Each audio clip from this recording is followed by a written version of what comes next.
We asked a number of our senior American mental health clinicians to discuss their professional working experience in New Zealand, plus the associated lifestyle factors they encountered. Here's what they had to say. It's taken me a while to sort of stop working American hours. Yeah. And actually, when I first got here, the thing, I would say the most illustrative thing is the thing that drove me crazy, which is, you really need to have an FPOS card, the ATM cards, in order, because you buy everything with it instead of cash. And you need a mobile phone here. And I kept not getting to the mobile phone store before they closed at 5:30, and getting to the bank before it closed at 5. And it was just driving me crazy. And then I realized that it was actually me. Like, I was the one who was working till 6, and everyone else was finishing up earlier than I was. And that the culture here is that you finish your work and that you have a balance between work and family, and they take that really, really seriously. And it every time it drives me a little crazy that stores are closed on Sundays or the mall isn't open beyond 7. It also makes me really realize that we live in a society where they think people should be home with their families and not necessarily shopping in the mall till 9 or 10 o'clock at night every night. And that people are expected to get out around, if you have an errand to run, you're expected to leave around 4:30 to go take care of life business and get things done, before you head home. And like the national holidays here, it's the Memorial Day here is really something we don't have in the U.S. And I think it's something like what Veterans Day or Memorial Day used to be like after World War II in the 50s and 60s, when people really thought about what they had been through as an experience. And yet the Memorial Day here is based on an event around World War I, and the entire country shuts down for half a day.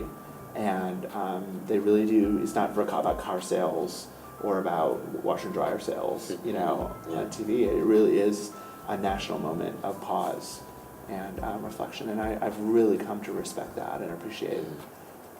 Yeah, it is hard transitioning here if you're American, because you have this feeling like we should be doing more. Yeah.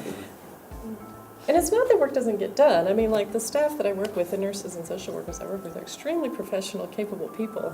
They are on the ball. They know what they're doing. And stuff gets done. But, just the expectation is, well, of course, if your daughter has a cricket match, you're leaving to go to that. You don't need to make a big fuss about it. Or if your child's sick, it's okay to say my child is sick. Now, you don't have to call and say, oh, I'm not feeling well because you need to take a sick day because your kid can't go to school. Well, of course you would stay home if your kid's vomiting and ill. Right. Do you remember somebody had said something like, well, you're tightly wound?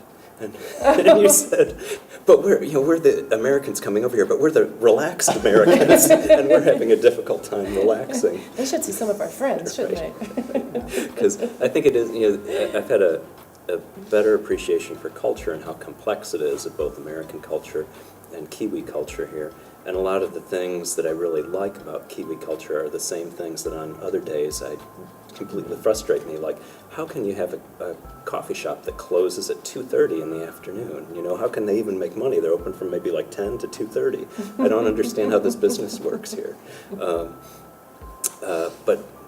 that relaxed, being less sort of driven, less sort of efficient in the American efficient way.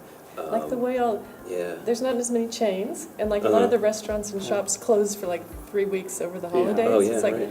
Because it's time to take Things the holiday. just shut down, and that's you're taking a break. That's a and everybody weird needs a thing. break. Because coming from the United States, it's just I've got this Close mindset your of coffee shop for 3 weeks. If I want to get a toothbrush at 12 o'clock at night, I can get a toothbrush at 12 o'clock at night. And there is, it's I think what's jarring is that it's not like you're sort of living on, it's not like you're in some areas of, when I've lived in Hawaii or in the Caribbean or other areas where sort of everything just sort of slows down and people it becomes an excuse for things not getting done. Things do really get done, the work gets done, but it's almost better boundaries, I think is what it comes down to. Working in the hospital here, the pace of work, the expectation of care, whether it's on the general medicine ward or the surgery ward or the transplant service, are the same as they would fit in any other institution in the U.S., and many people have trained in the U.S. and Britain and places, and that level of care is the same. But there are more boundaried about handing over care and providing self-care and that work-life balance. And that's what's been, I think, almost hard for me as well. Yeah.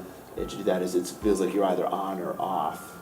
And I know I've also, coming from an academic institution, sort of, you tend to make fun of like community hospitals and things like that because they're not working as hard. Yeah. But in a way, they found a really good medium here where they work quite hard, but then they also say this is the time to stop.